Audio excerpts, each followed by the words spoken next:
गौतम बुद्ध के अपने शिष्यों के लिए आखिरी शब्द थे, अपो दीपो भव, अपना प्रकाश स्वयं बनो। जब वे इस दुनिया से जा रहे थे तब स्वाभाविक रूप से हजारों शिष्य उनके चारों तरफ इकट्ठा हो गए। वे रोने चिल्लाने लगे क्योंकि वे उन्हें छोड़कर जा रहे थे। उनका इतना दुखी होना स्वाभाविक था और वे सभी उनसे बेहद प्रेम भी करते थे। वे उनके खिंचाव से प्रेम करते थे।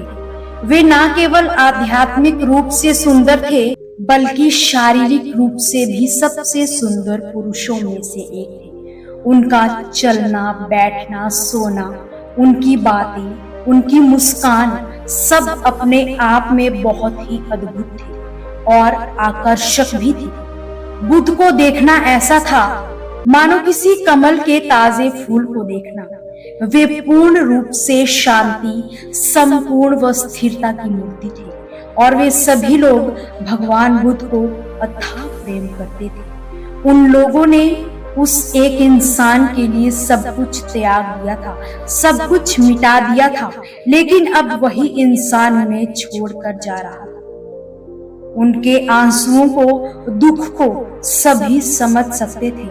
बुद्ध ने कहा, चुप हो जाओ, ये रोना धोना बंद करो। इससे क्या फर्क पड़ता है कि मैं इस दुनिया में रहूं या ना रहूं? मैं तुम्हारा प्रकाश नहीं था, तुम्हें अपना प्रकाश स्वयं बनना होगा। और मैं कह रहा हूं, जिस घटना को आज तुम सब एक श्राप समझ रहे हो, वही तुम सभी के लिए वरदान सिद्ध होगी। क्योंकि जब मैं चला जाऊंगा तो तुम खुद को खोजने का प्रयास करोगे। जब तक मैं यहाँ था तो तुम्हारी खुद से ज्यादा मुझ में दिलचस्पी थी।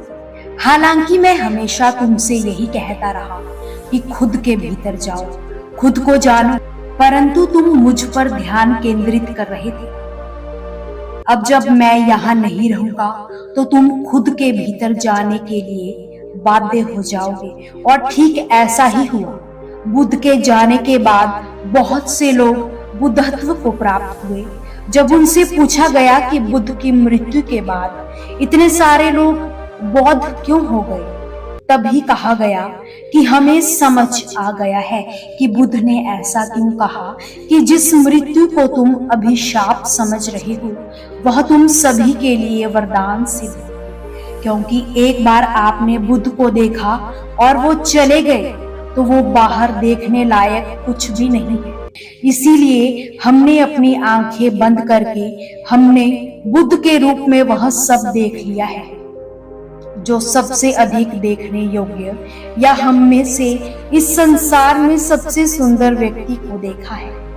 हमने बुद्ध के रूप में वह सब देख लिया है जो सबसे अधिक देखने योग्य था। हमने इस संसार के सबसे सुंदर व्यक्ति को देखा है। उनके जाने के बाद ना तो कुछ सुनने लायक बचा था और ना ही कुछ देखने लायक। बुद्ध बाहर तो नहीं थे, फिर पहली बार उनकी आवाज अपने भीतर सुनी। जब तक बुद्ध हमारी आंखों के सामने थे तब तक भीतर की यात्रा को कल पर टाला करते थे, क्योंकि सभी उनके व्यक्तित्व व उनके करिश्मों में ही मुक्त रहते थे। लेकिन जब वे चले गए तो मजबूरी में अपने भीतर उतरना पड़ गया। शायद बुद्ध का इस दुनिया से जाना ही उनका आखिरी और सबसे बड़ा उपदेश था। दोस्तों, आपसे फिर मुलाकात होगी ऐसी ही प्रेरणादायक वीडियो के साथ। हमसे जुड़े रहने के लिए हमारे चैनल को सब्सक्राइब जरूर करें।